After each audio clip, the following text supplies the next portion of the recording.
Rangers' latest outing has sparked fresh debate around the team's defensive standards, with one key player coming under particularly heavy scrutiny. In the aftermath of a frustrating performance, former Ibrox favourite Neil McCann did not mince his words, delivering a blunt assessment that has quickly become a major talking point.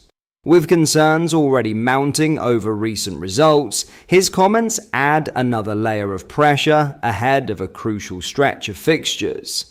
Let's break this down in today's video, along with all the other Rangers news from the last 24 hours. There is so much to discuss in today's video, so be sure to like the video and subscribe to the channel for daily Rangers content.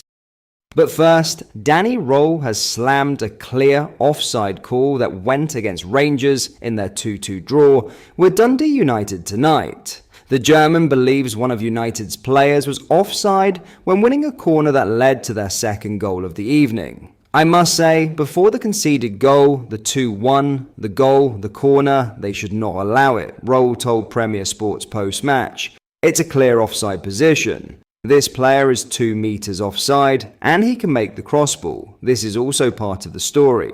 I am looking not for excuses, but I think I can really see what we did today. It was not a big step is a win. But how we played today is much better. This is what I want to see from my team more and more. Speaking to BBC Scotland before the game, Röhl explained why he made 3 alterations to his team tonight, as Jayden Magoma, Danilo and JD Gassama came in for Max Aarons, Telo Arsgaard and the injured Oliver Antman. The Ibrox boss was asked if his changes were a reaction to Sunday's result or because of the need for fresh legs. I think it's a little bit of both, he said. Jayden is in the left full-back position. Max Aarons did very well there 2 games in a row. I think he's grown since I've been here. I'm happy with his performances. There are some areas we want to bring fresh mindsets into. I think in the past we also changed some players for the load management. Every opponent asks for different challenges, and that's the reason we make some changes. But all in all, we need everyone in the squad. Now, Neil McCann delivered a scathing assessment of Rangers' defensive collapse after Dundee United's second goal, a moment that ultimately defined another deeply frustrating afternoon for Danny Röhl's side. For long spells, Rangers had looked the sharper and more proactive outfit, carving out opportunities and building pressure, especially early in the second half. There was a sense that a breakthrough was coming, but that optimism evaporated just after the hour mark. The turning point arrived when Amar Fatah weaved his way through a series of half-hearted challenges before calmly placing his finish beyond the goalkeeper. What made the moment even more damaging was how preventable it appeared. The build-up began from a corner that Rangers failed to clear despite several chances to put the ball to safety. Instead, Dundee United kept the attack alive, and Fatah punished the visitors' hesitancy with a composed strike that left the home support erupting and the Rangers players staring at one another in disbelief.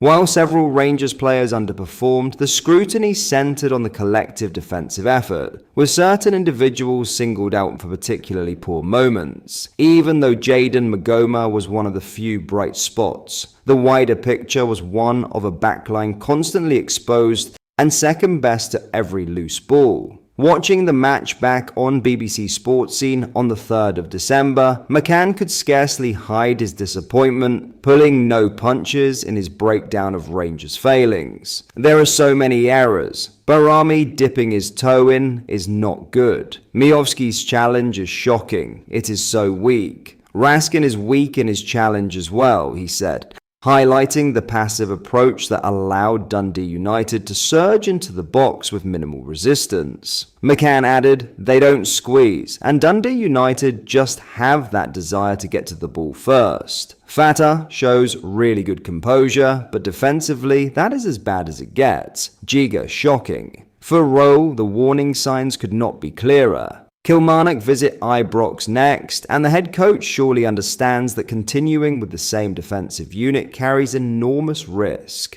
Rangers' last 2 league matches have ended in draws, and the consequences of those dropped points are now becoming severe. The team sits 9 points off the top and remains lodged in 4th place, unable to generate the momentum required to challenge the sides above them.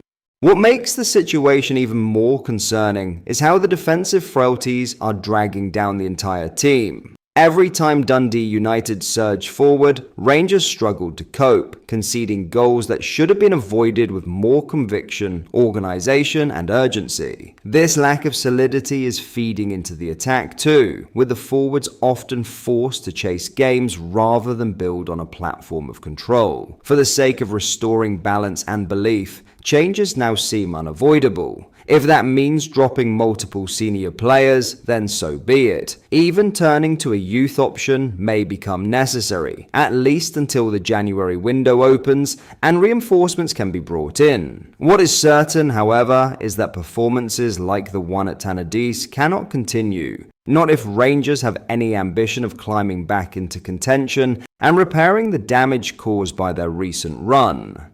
Before we get into our next story, if you are enjoying today's video and you would like to see more and stay updated with the latest Rangers news, make sure you hit the like button and subscribe to the channel so you never miss a video. Thank you, let's get back into the video.